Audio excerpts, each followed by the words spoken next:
You're live. Hey. Okay, this works. Steam key. Yeah, this is all working.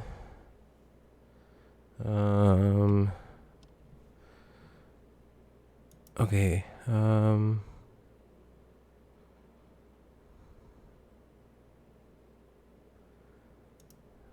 Manage.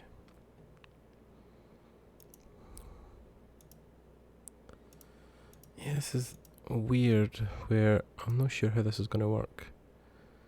We're definitely live. I need to kind of get this out of the way. Hold on.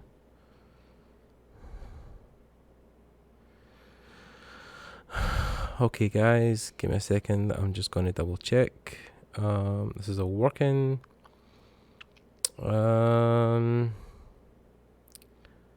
Yeah, I don't know how to incorporate my webcam. I don't think I can do it. It'll no matter really. I mean, the general gist of what I'm trying to do is just React anyway. So hopefully this'll work. So yeah, okay, right. We're definitely live. I think we're definitely live. Obviously not many people will be chatting because yeah, this is it's the first time I'm using Google Stadia. First time I'm using YouTube to stream as well. I might start doing this on Twitch more as well, but I just wanted to do a quick video. Hopefully you guys can hear me. I might even be able to check this. Hopefully you guys can. Okay, right, yeah, so that's working. Okay, so yeah, okay, right, yeah, it's working. So okay, we're live just now. If anybody's watching, you guys can feel free to jump in and chat and talk. What this should be initially is, I mean, mostly because I was bored, but I mean, generally just a quick update. This whole section of Stadia in the YouTube channel has been rebranded, so we're now Stadia Scotland. And then yeah, this should be kind of news to you guys. I don't know if anybody checked out the latest podcast episode and listened to us about rebranding, so that's that. Okay, so we're going to look at we're going to type in Google Stadia.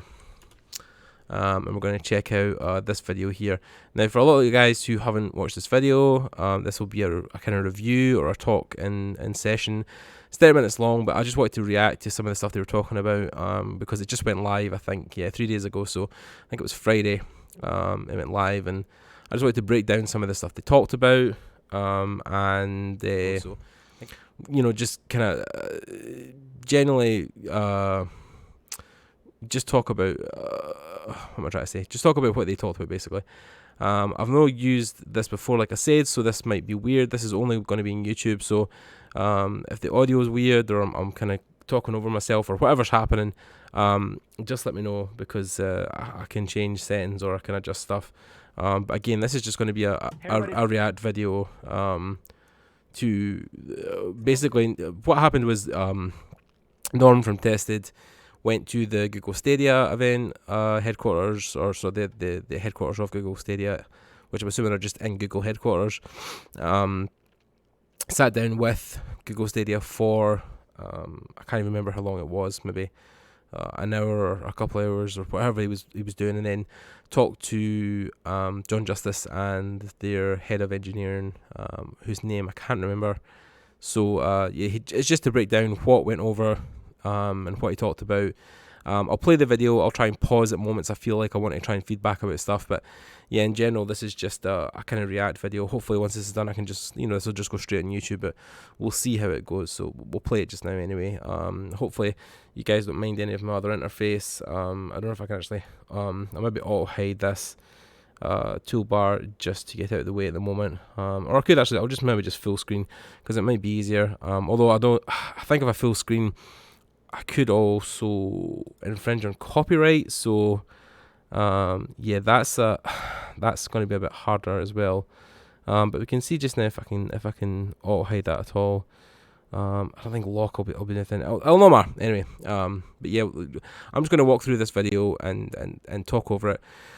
Let you guys, let me know what you think, and then yeah, hopefully we can unravel some of the mysteries of what Norman covered at the Google Stadia headquarters.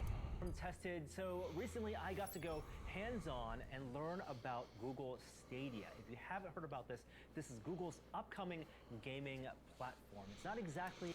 Okay, so straight away he's talking about he went to the Google Stadia headquarters. I don't know specifically when this was. He talked about in the video several times that the service has is it over a month ago, he says, or a month ago, something like that. Later on he talks about it kind of in quick succession, but yeah, I think this was possibly a week or two ago, possibly maybe even mid-October, that he went and tried out some of the service stuff. So yeah, the time he's probably recorded this or talked to them, it would have been a while back, so there's maybe features or something that has came online that he didn't experience. But I think the whole video was just the general feel of the service. I know that he got to try on the handheld mode, so with one of the, I think this is a Google Pixel 4 phone with the clamp and the Stadia controller. This Stadia controller is wired to the phone, as you can see, with the USB-C cable, which they've talked about at launch. It won't be wireless. It won't be wireless with Google Stadia. It'll only be wireless with the Chromecast Ultra. Sorry, it won't be wireless with other products at launch. So I think that technology will be coming, but not at the very start. So yeah, but I know he tried the handheld mode and the traditional Chromecast seated kind of traditional what am I looking for, console experience basically. So yeah.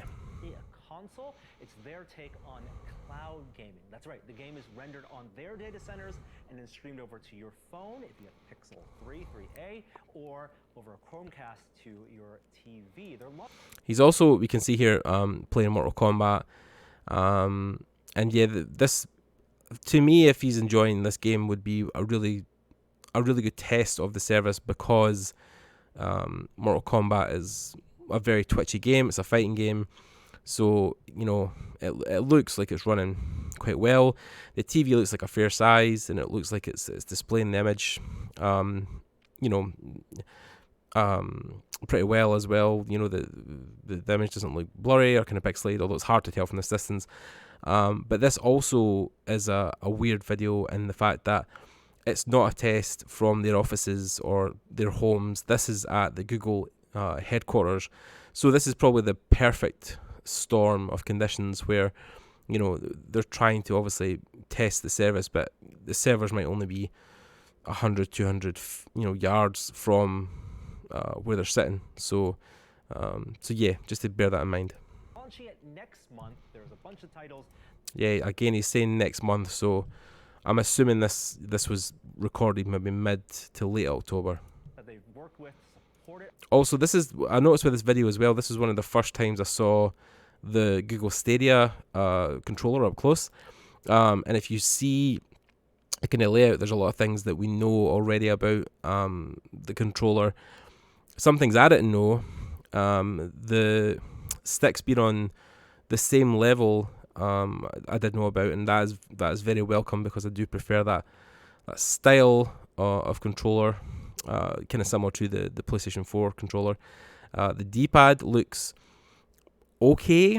I would have probably preferred the hard square edges, but again, I think this is more to fit with the style and aesthetic of the whole pad. Also, the D-pad is one whole piece. I think PlayStation had it nailed back in the day when it was 4 separate pieces. But again, I think for the general gist of what the controller does, this is fine. I know most people will be using the sticks anyway. Some of these I'm not 100% again what these do. I think this is the share button, this is the capture screen button, as far as I can remember from the presentation. These would be start and select, of course, but I think within Stadia these will operate different menus, so I don't know what they're exactly called, but again, yeah, that'll probably become apparent once we start using the service. The one thing that was new to me though, kind of brand new, was the Stadia button, the kind of main, you know, typical PlayStation or Xbox button that would be here. It is the Stadia button.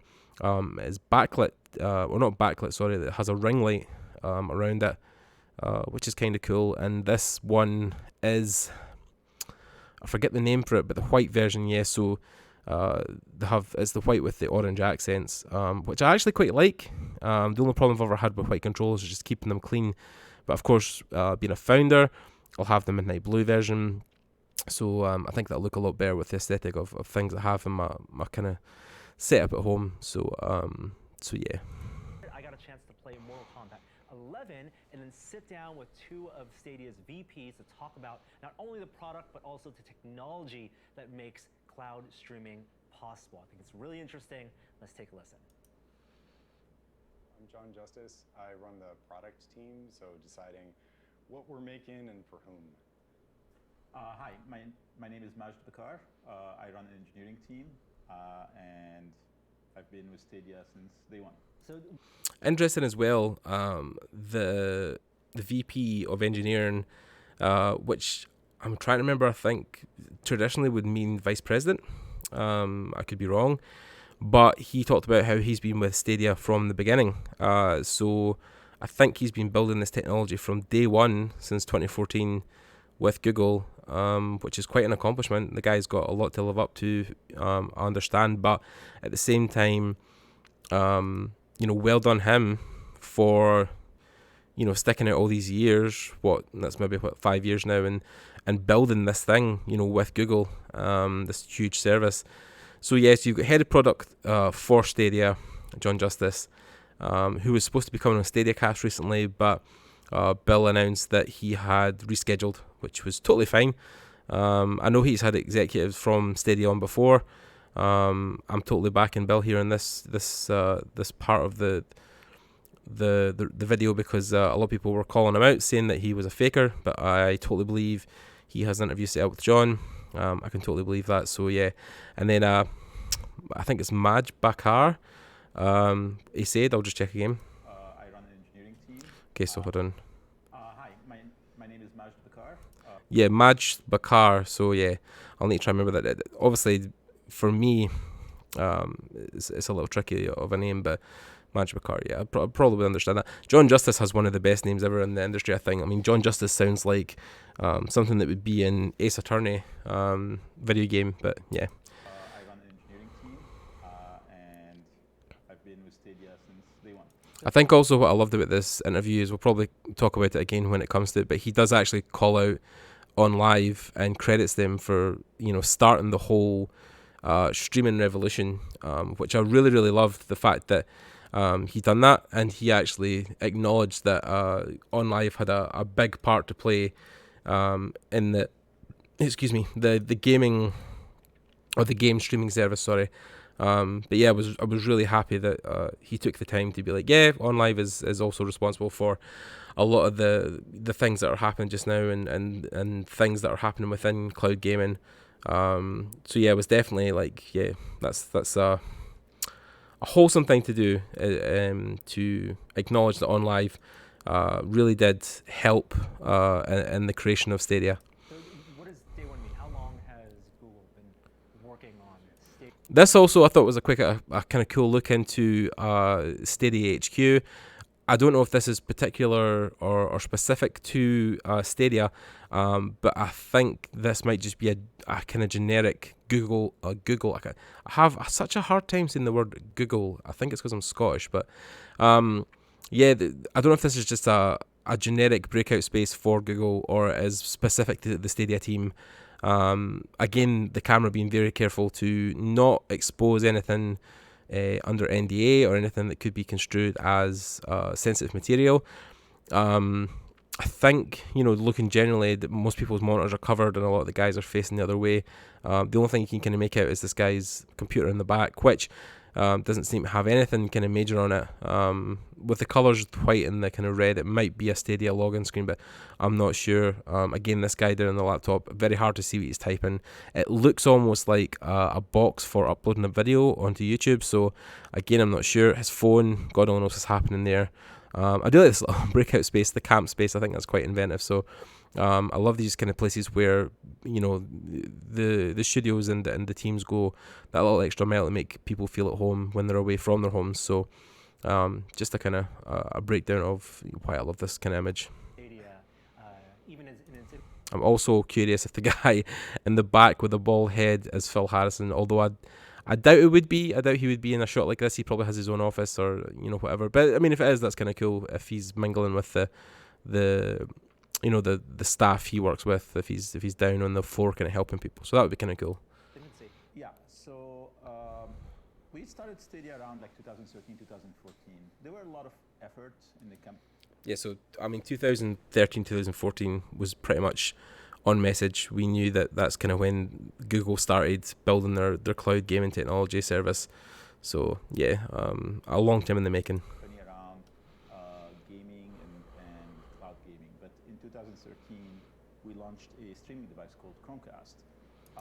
And again, he talks about Chromecast being the very beginning of the streaming idea that they had, because they wanted to bring TV shows and movies first, and then, of course, well, he says, obviously, gaming was after that. But again, I didn't think that would be a priority for them.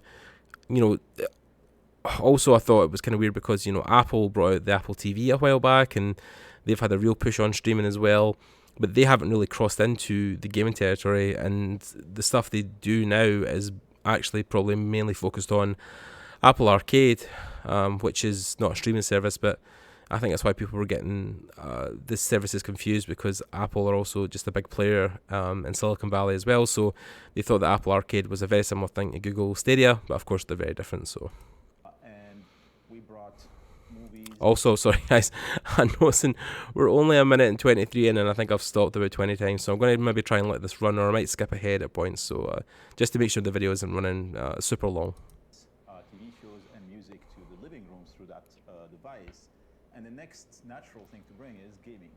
Now, this is a very, very low-powered device. So how do you bring high-end gaming to that? And the obvious answer for us was immediately cloud streaming.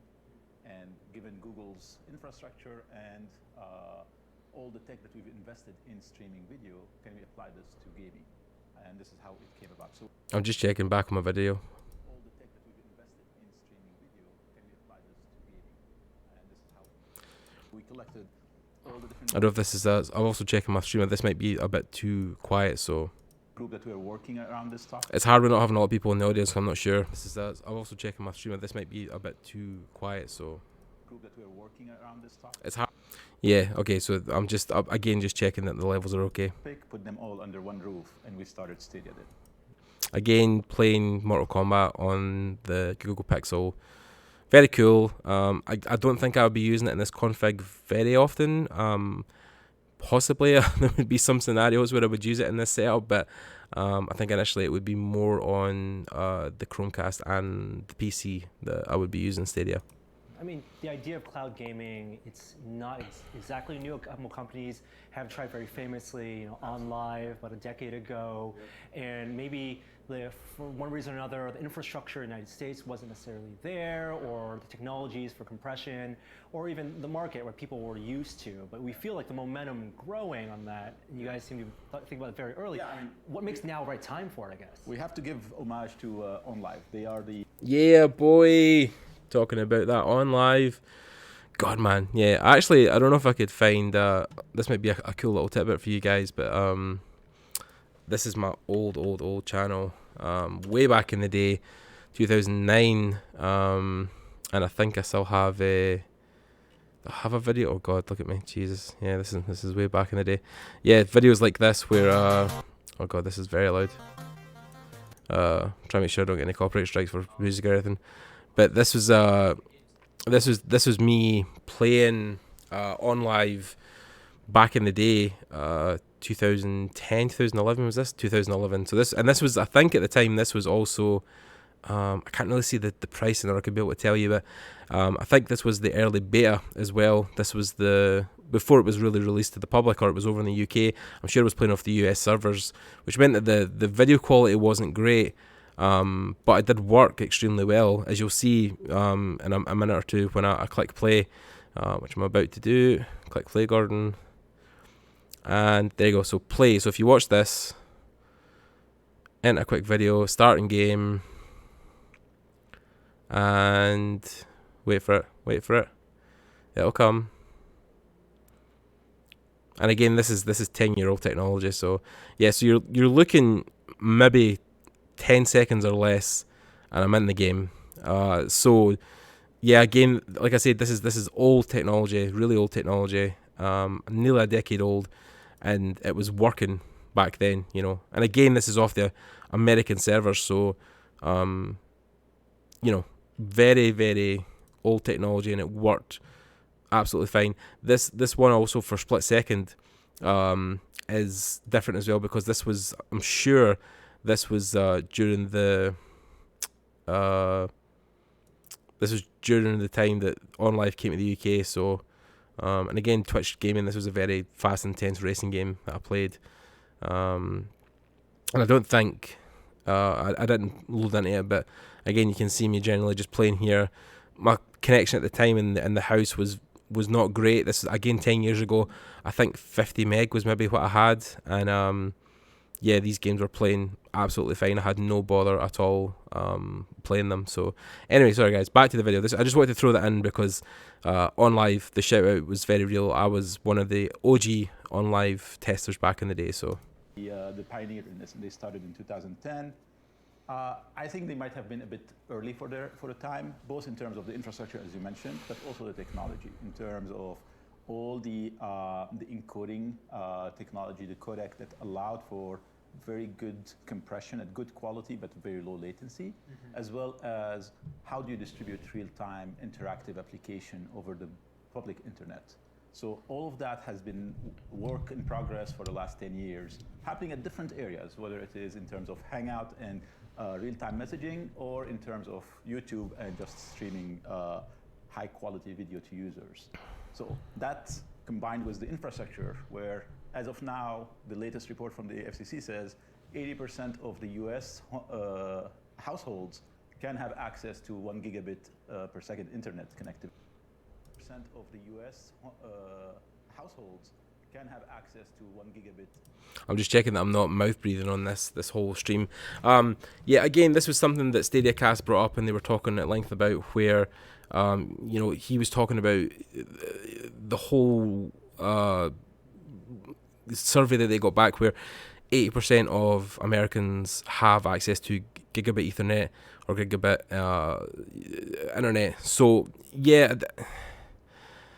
I can understand where StadiaCast was coming from, saying that, you know, a lot of people might not have that, and they might only have 300 meg. I think most gamers I know, or people who will probably see this as a game service or are in the Founders Edition, will probably have excellent internet, because for us it is a big issue. I mean, I know especially when I was downloading games or bringing things off Steam or whatever, downloading was a huge thing, because yeah, you want the games to not take, you know, a whole day to download.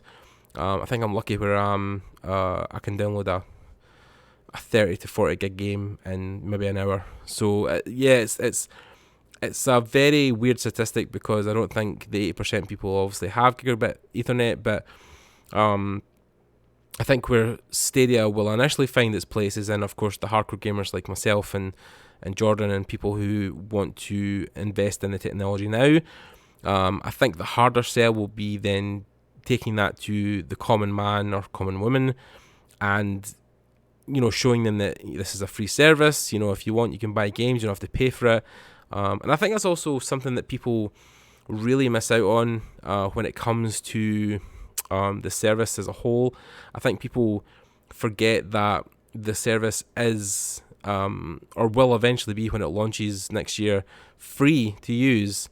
Because you think about it just now, you know, you can browse Google's videos on YouTube for no cost whatsoever. I mean, you have to watch an ad now and again, which I think will be interesting to see how they deal with the free version, if they will roll ads before gameplay. I'm hoping that's not going to be the case, but it might be. But again, if it's a free service, there is some things, you know, you have to accept if you're going to use a free service like Stadia just to play games. There probably will be maybe a pre-roll before the game starts and one after you quit out it. So we'll see anyway. But yeah, I think the whole thing that people are missing is that this service will be free next year.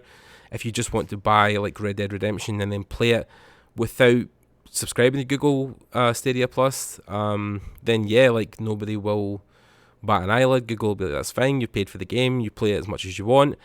Because there's nothing really out there like this. I mean, there's no version of Netflix that is free in essence. I mean, with Netflix, again, you pay a subscription, you get access to videos. iTunes, you have to buy the video to watch it on iTunes services. So yeah, I think it's really amazing that there's now a game service that doesn't require you to pay for an upfront cost of the upfront cost of hardware. So if you want to play Red Dead Redemption 2, you just buy it on the service and play it. You don't need an Xbox, you don't need a PlayStation, you don't really need a computer, and honestly, as long as you have a phone or a tablet or some version of a screen, you can play it for just the cost of the game, which is something that hasn't really happened, I don't think, ever. Because yeah, if you want to play Red Dead at the moment, you would need a very high-end PC, or you would need a PlayStation 4 or an Xbox One. For the best experience, you would need an Xbox One X or a PlayStation 4 Pro. And again, on the PC side, I was looking at the specs the other day. I have about a £2,000 to £3,000 rig computer, and I think I'm just going to be able to barely run it, at maybe 60 FPS, because it is a very intense game. But the fact that now Google would be doing the heavy lifting on the game side of it makes me a bit happy, because I think it would be awesome to be able to run the game in a tab while doing other things on my computer, but being able to go in and out of the game. So yeah, I think it's that's where it's probably going to meet its biggest market, is people who don't want to invest in the initial hardware and just want to play the games. So yeah. That wasn't the case in 2010. Right, and that's far above the minimum spec you're talking about right now. Yeah, and this is something that a lot of people have done runs at over the years. Much newer to Google than Maj, worked on cloud gaming for years at other spots, and it's one of those things that you... Yeah, again, they talk about him working at cloud gaming at other spots. I wonder if he was involved with On Live at the start. That may be an interesting thing to look up, actually. Again, because I'm not meant to jump about here, but 334. So let's have a look. About a decade ago, there, or the technologies. Okay. In the obvious living room, my name is deciding. Okay. So Maj Bakar.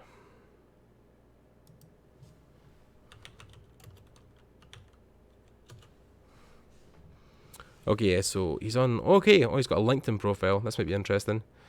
Just to see what he's. Okay, so VP and Head of Engineering, Stadia at Google. That's fair enough. Yeah, okay. Stadia. Project Stream, yeah, which was the name for Stadia before it launched under the name Stadia. It was Project Stream. VP of Engineering. So he was just a general engineer at Google. April 2011. Okay, so he's been there at Google a long time. Previously Microsoft. Okay, so that was again Director of Product Architecture, Lead Architect. Okay, right, okay, PTV by operators over management. Okay, so he has developed streaming technology for other companies, including Microsoft, so that's interesting. Group Development Manager. Okay, so the Media Room server platform.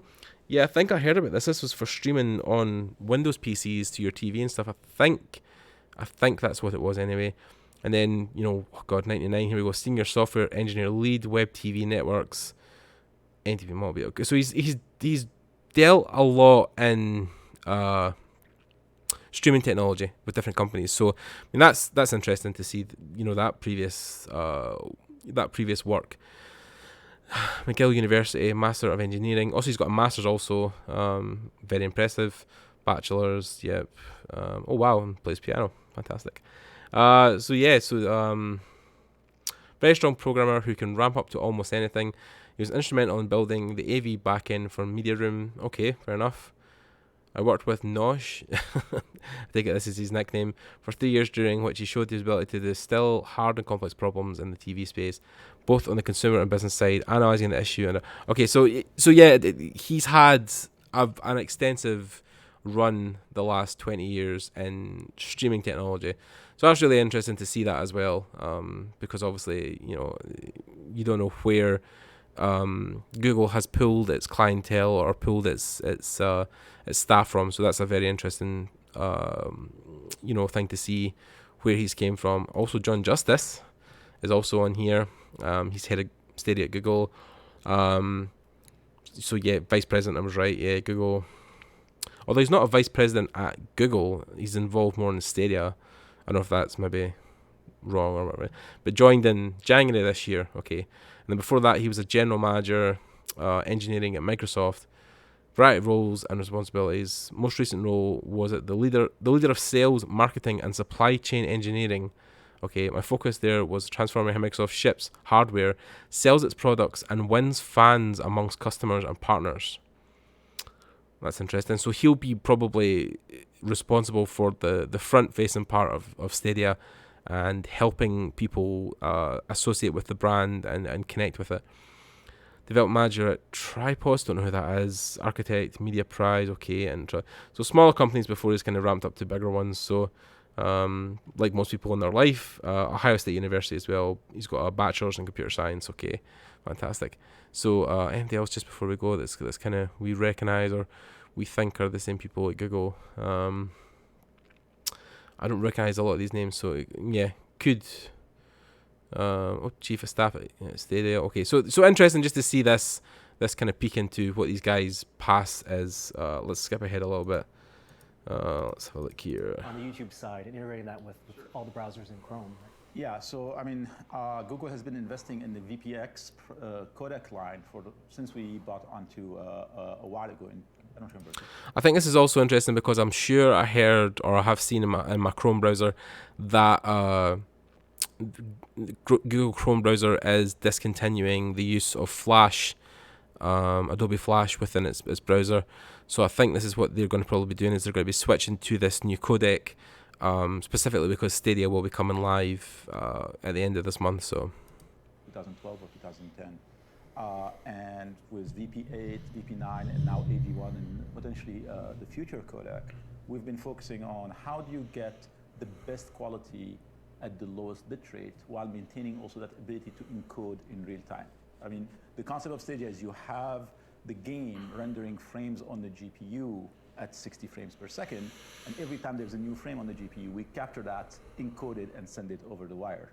So we invested in that technology in general, but then for Stadia, we have our own systems that allow us to have enough processing power and enough tuning that we can encode every frame in sub-millisecond.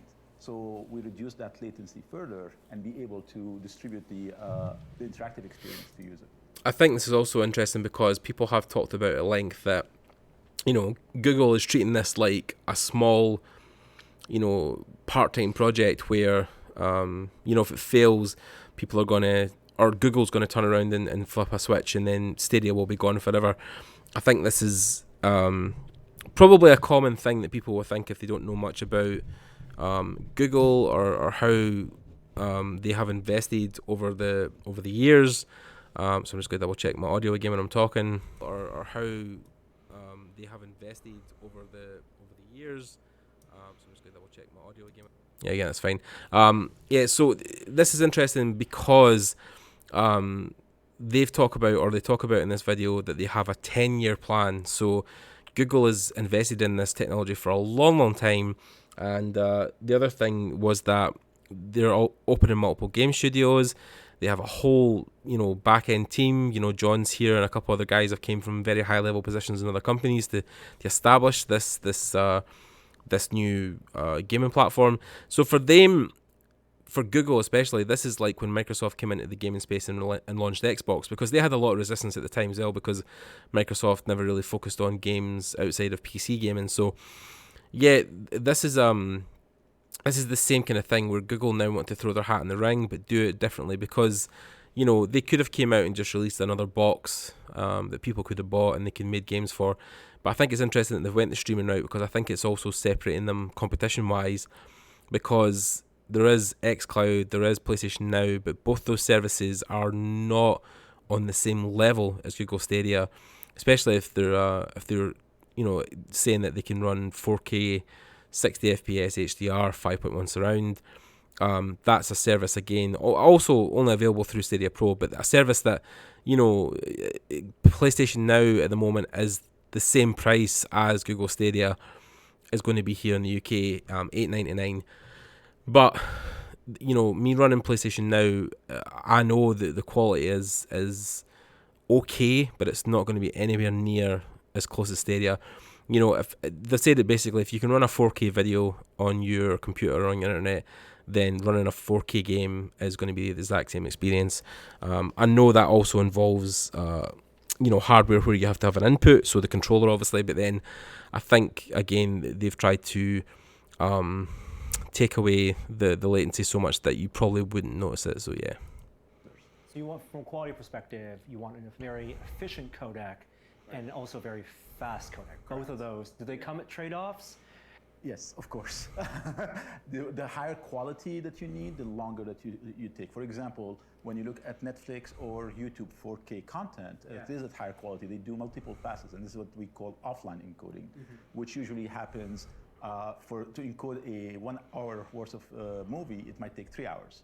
In our case, it's the other way. To encode 1 second or 1 millisecond of 16 milliseconds of content, we need to take way less than that. We need to take 1 millisecond. So being able...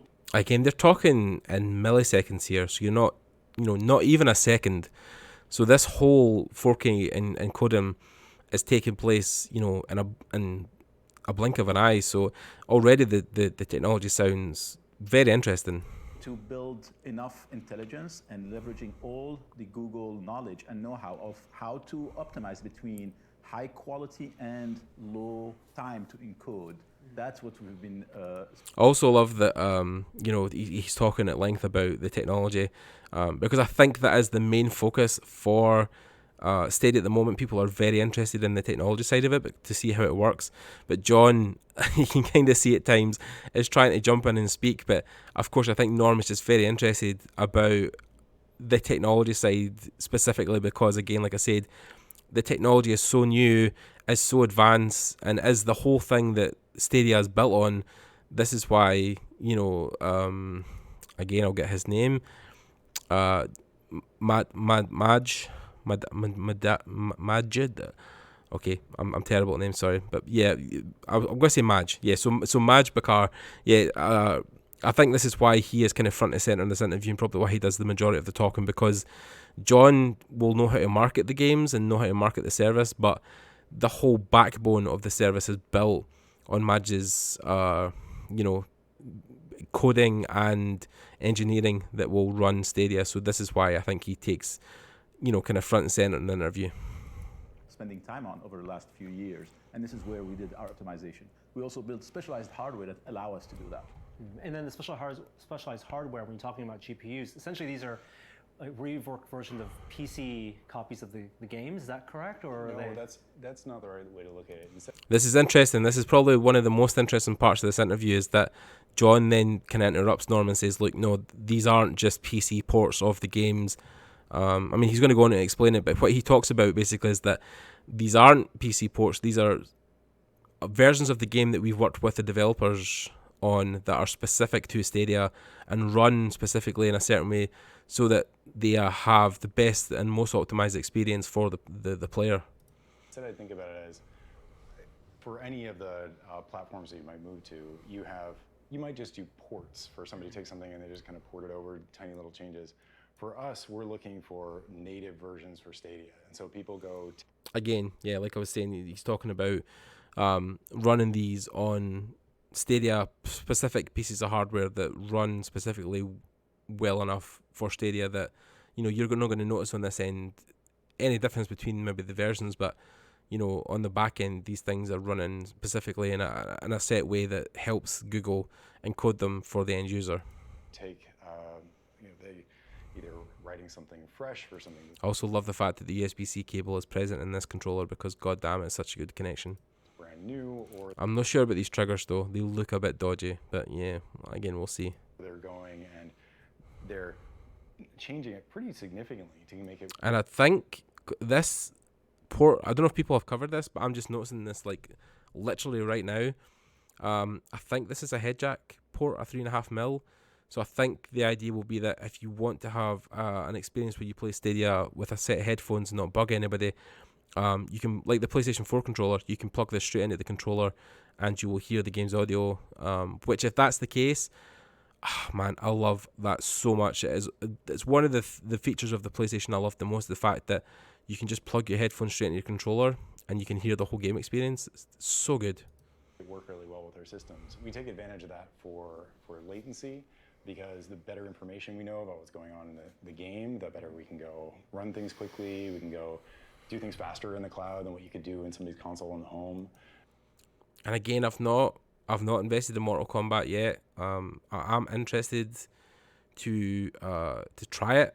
I'm not a huge I'm more a maybe Street Fighter fan. I haven't played fighting games in a long time. I think the most I've played a fighting game is Tekken. So I think if Tekken came out, I would probably invest in that. But yeah, I might invest in Mortal Kombat just because it's another game for the service and there won't be a lot to start with. But I think even getting a second controller would be great as well, because then that means, again, the versus would be really cool. So yeah. There are different features that we take advantage of, like connecting things into YouTube or the other, or into Assistant and kinds of things there. But all of that takes a version of the game that really is custom for Stadia. And so we work with developers. We've been working with a lot of them for a long time to get their games ready. And then now we have a whole lot that are currently in progress for the next batch. So it really is a onboarding process, part of the planning as you guys. Interesting as well, because he talks about sorry guys, I'm moving my mic to try and get a good position here, but I'm hoping I'm not causing a lot of friction or noise. Yeah, I found that he's talking about the next round of Stadia games that are coming.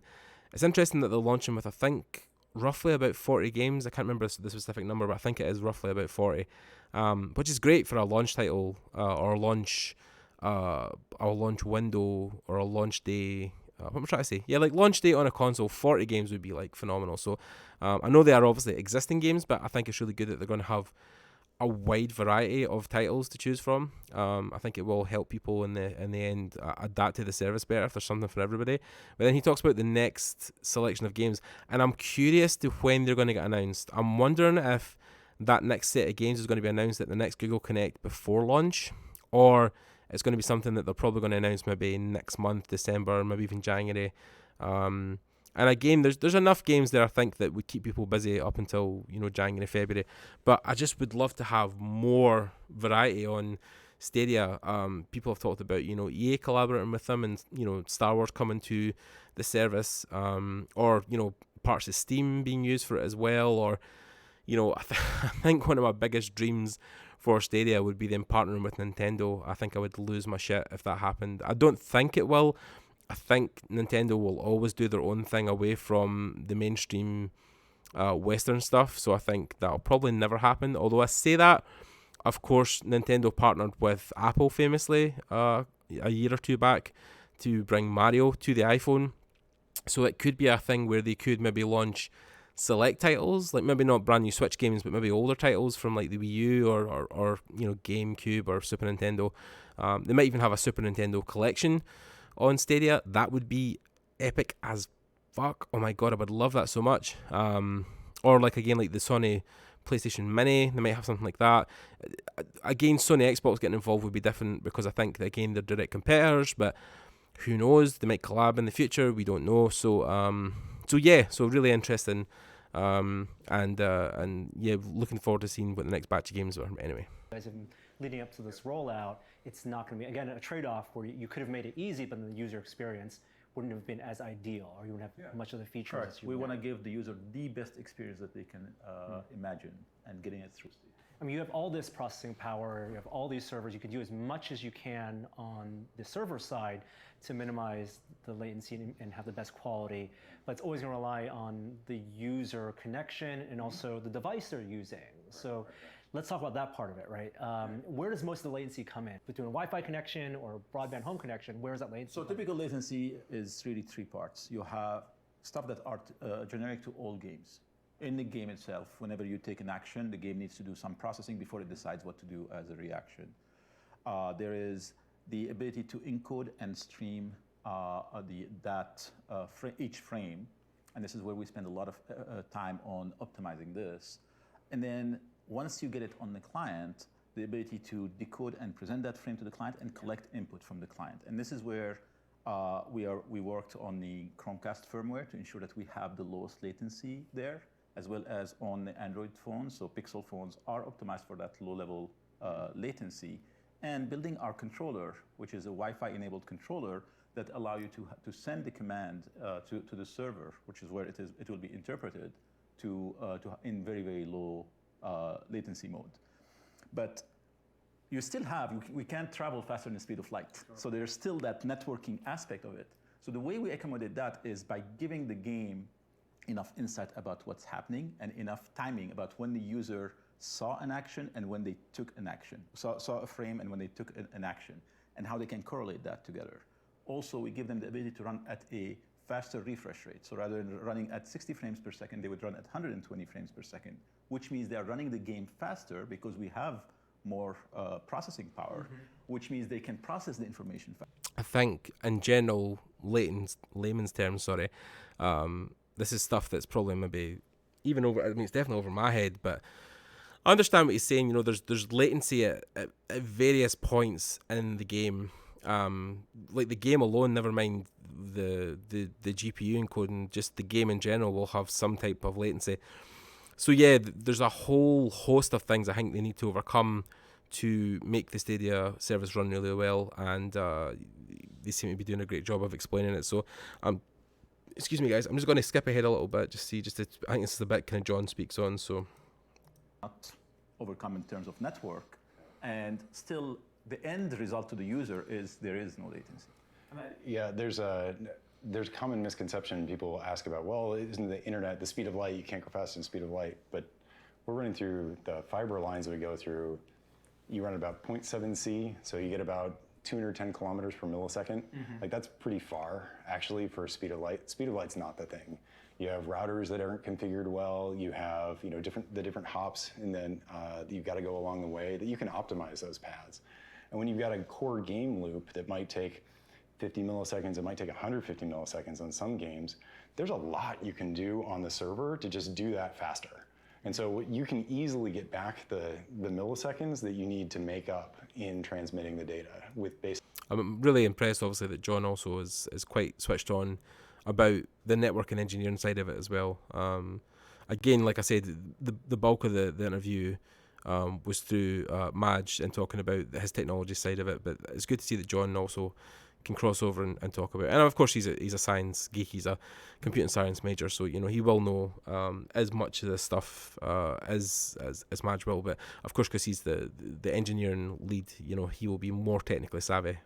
Basically just a longer cord. So it's actually not that big of a trade-off, and speed of light just isn't the blocker when you get into cloud gaming. And you're minimizing all the variables of the protocols and the user side unknowns by having things like the controller directly connected to Wi-Fi, going right to the data centers, seeding data centers around the country, that last mile being the most important. That's actually, thank you for bringing it up. That's a very important point. I mean, this is why Google is very uniquely positioned for that. We've been investing in our data centers network for the last 18 years. Yeah, Google data centers, again, I don't know if there's actually a good way of visually representing that, but you could try Google data centers. Okay, so here's one even just across. Let's see. Okay. They don't have a specific map, but I could even look in towards close to where I am in Glasgow, see if they have. Okay, so it seems there's a data center in Glasgow. So if that's the case, that's not far from where I live. So yeah, if that's the case, then yeah, that would be great. Or is that just a data center? Okay, so that's just a data source. Stupid Gordon. So that's just a data center. Okay, so data centers Google. Okay, European infrastructure, 2019. Discover our data locations, view all locations, okay. Aha! Okay, so here we go. This is a map of Google's data centers, sorry. Within Europe, okay, Dublin, Ireland, the Netherlands, Denmark, Finland, Belgium. So within Europe, the closest one is Ireland. Is that the case? Oh, now that that would be different because of course I'm in Scotland. So where? And it's in Dublin as well, which is yeah, that's interesting. So yeah, their closest data center is Ireland, which again, it's no a million miles away. That's fine. You can see within America, they have, or well, sorry, North America, they have a very kind of varied layout. I think more in the east than the west. But I think this is Oregon, Nevada. Okay. Oh, they have one in Chile, Singapore, Taiwan, Finland. Yeah, so I've a couple in Europe. Yeah, up here we can see them. Yeah. So yeah, Georgia, Alabama. Yeah, they don't have. It doesn't talk about California. I thought they did have a data center in California, but anyway. But yeah, so okay, yeah, that's interesting. If the closest one is Ireland, then that might be interesting to see how it correlates across to the rest of the UK. But I think again that is still a good enough point for it to be running from. The distance between Scotland and Ireland is, at least we're not having to run it from, across the world. So that would be interesting to see how that works. Okay, anyway. Years. We have 7,500 points 7,500 of presence. Points of presence. Okay. So does that mean like there's smaller centers in between? I'm not sure.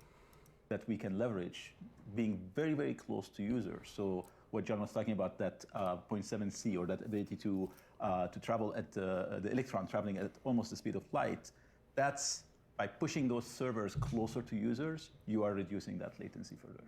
I mean, using the analogy of like Netflix video or streaming video in general, they can create buffers, right? Which you can't, because you can't create a buffer because the user needs to give you an input. But you also mentioned doing things like some type of prediction, and I've read stories of how you guys have thought of ways to either use machine learning or use data or capture higher refresh rates than what people are seeing to do things like reprojection. How does that work, and what benefit do you actually see from that? And the benefit we see is in being able to recover that latency buffer that is in the network. Now, we're not going to have all of these on day one of launch. These are technologies that take time to develop and take time to integrate in games.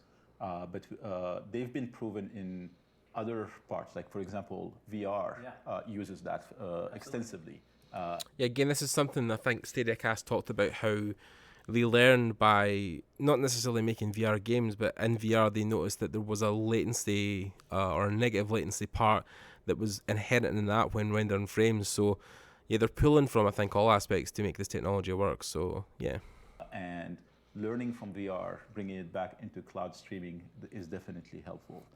Again, I think I'm going to try and skip ahead because I know I'm getting towards an hour, so I want to try and not be any more than an hour. But the bulk of the interview you can watch. Obviously, the hands-on with Google Stadia and Technology Deep Dive is on Tested's YouTube channel. I want to just dive into Norm's final thoughts because I found them really interesting, and I think it speaks a lot to maybe the same kind of attitude that people have had to Stadia, which I'm disappointed in because I think Norm, or I hoped Norm would have had a more kind of open mind about this, but I'll let you listen to it anyway. Gamers actually play this. Yeah. And thank you both so much. Thank you very much. Thank you. So I found that super interesting, especially much. Thank you. Okay, interesting fact, just really quickly. This is the Midnight. Is it the Midnight Blue one? I'm sure this is what it is, but yeah, it looks interesting. The white and black's cool. I actually think the white one looks a little bit better, but because it's more colourful. But yeah, the white and black could be cool. I'm hoping they sell these clips at one point because they're super handy for your phones, especially because it's morphed to fit around the Stadia controller. So anyway. Very much. Thank you. So I found that super interesting, especially when they're talking and deep diving into the compression technologies and all the things they can do on the back end to make this kind of dream of streaming a game with very low latency possible. Now, as a product, there's still a lot of questions that we don't have answered. Which is fine. I totally agree with that. There's a lot of stuff we don't know about Stadia yet, so that's fair. With the hands-on time that I got with Mortal Kombat, I was playing this on what could possibly the best case scenario. It was Which is true. You know, he's at Google headquarters. He's playing, you know, where servers could be 100 yards away from him. So again, totally fair. literally in Google's headquarters. Who knows how far their data centers are to their headquarters? I'm betting pretty close. It was on their hardware, and it was on a game that, while you do need quick responses, and I didn't notice any latency, it's not as twitchy as, say, a first-person shooter. Which I've got to interject with and say, whoa. First-person shooters are twitchy, but fighting games are probably the most, you know, twitch-intensive type of game you could play. I mean, you're literally pressing a button and hoping that it punches somebody before they punch you in the face. So yeah, the twitch response for fighting games, I don't agree with. I feel like they are probably one of the most twitchy types of games.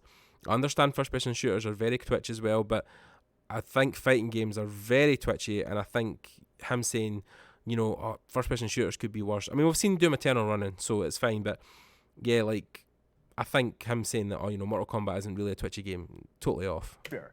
So you got to take my impressions with a little bit of grain of salt, because And again, I don't know if Norm's a gamer per se, so yeah, we'll have to wait till the full Stadia package comes out on November 19th.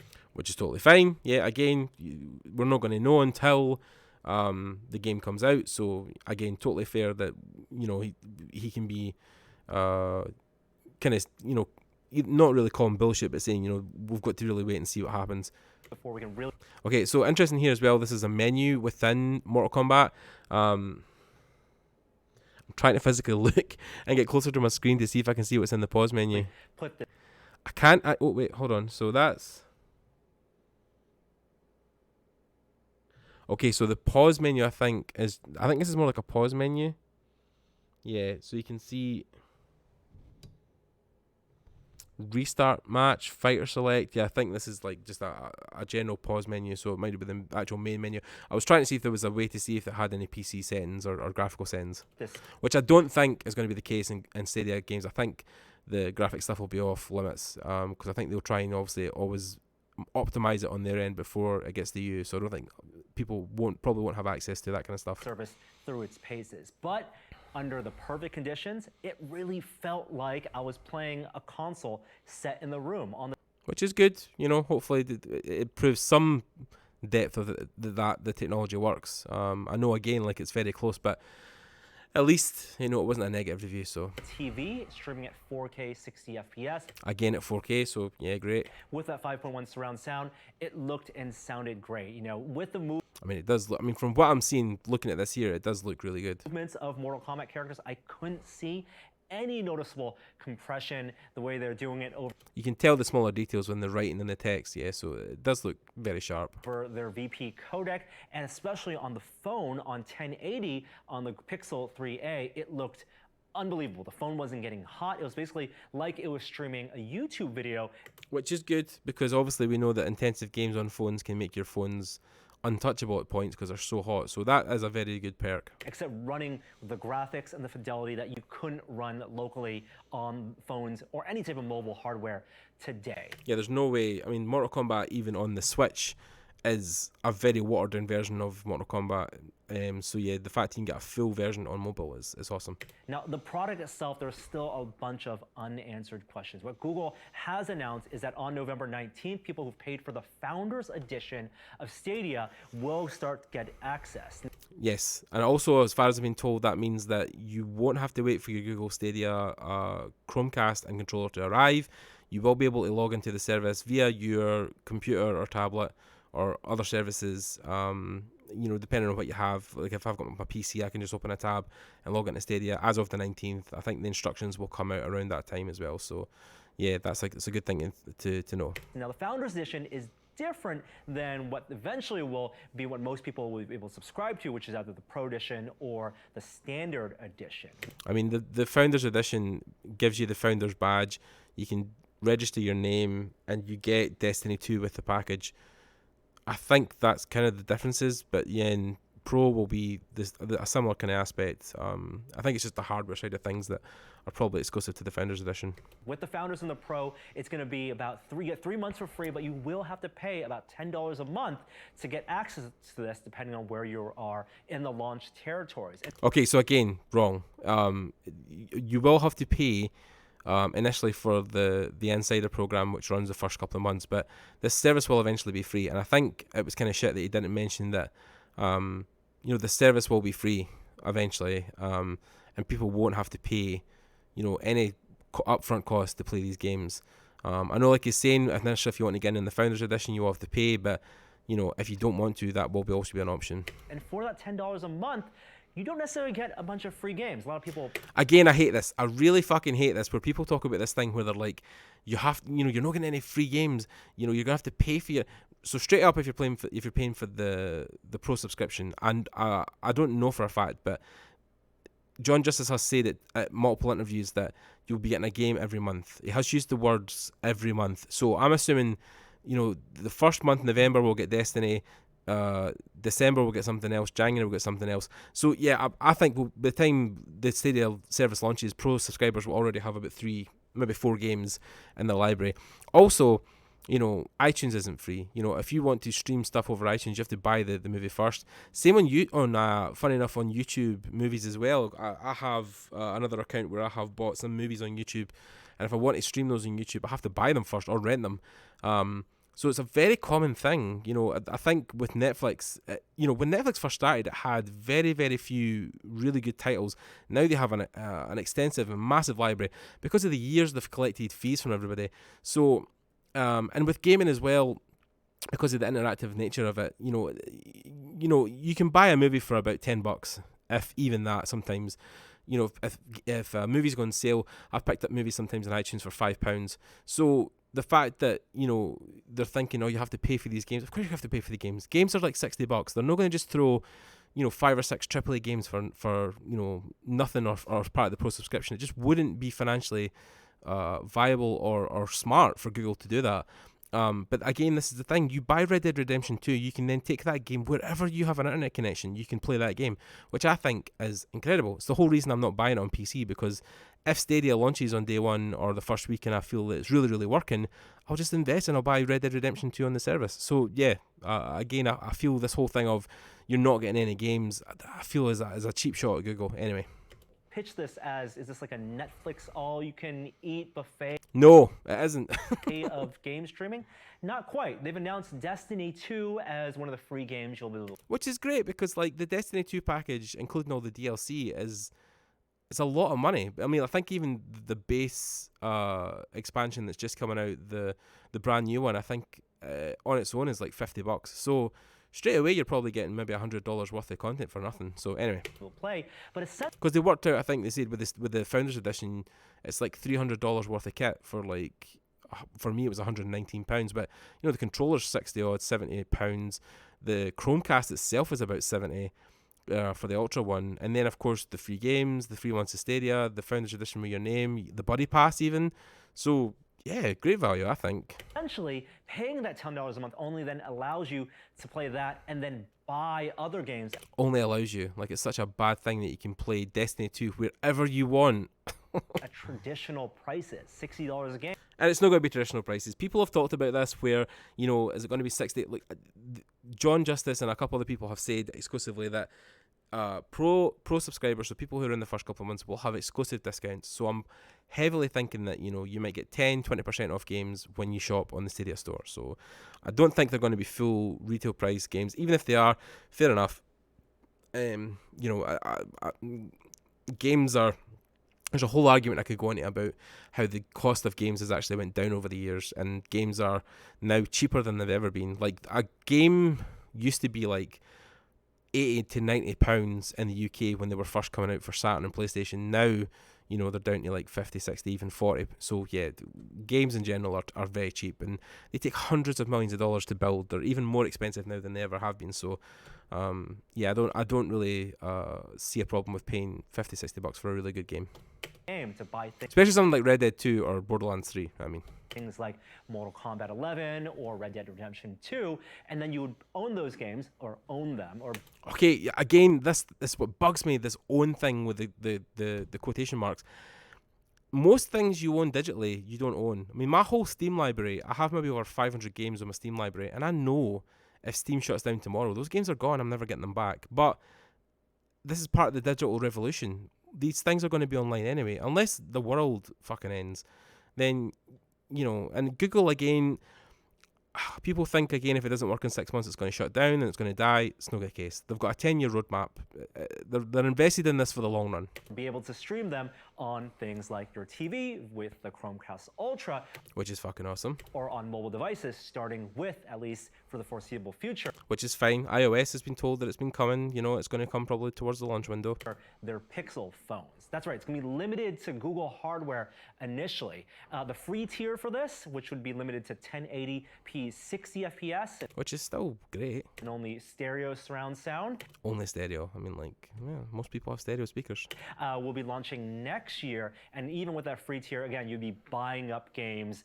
So the business model is very... You've got to invest some kind of money in the service, or there's no point in them doing it as a business. They've got to make some kind of money. I mean, come on. Very similar to that of traditional consoles. They want to work with publishers. No, it's not a traditional console. You don't have to buy a $400 or $500 box. To make sure publishers are getting their cut. Not speak of the internal games that Google is spending a bunch of money making. A bunch of money. Billions of dollars to invest in brand new studios and teams. On their own. As a gamer, you know, there is a little bit of an appeal to paying just for a controller, a $70 Stadia controller, or $130 for the Founders Edition, which gets you the Chromecast Ultra, and not spending $300 or $400 on a traditional game console. Thank God.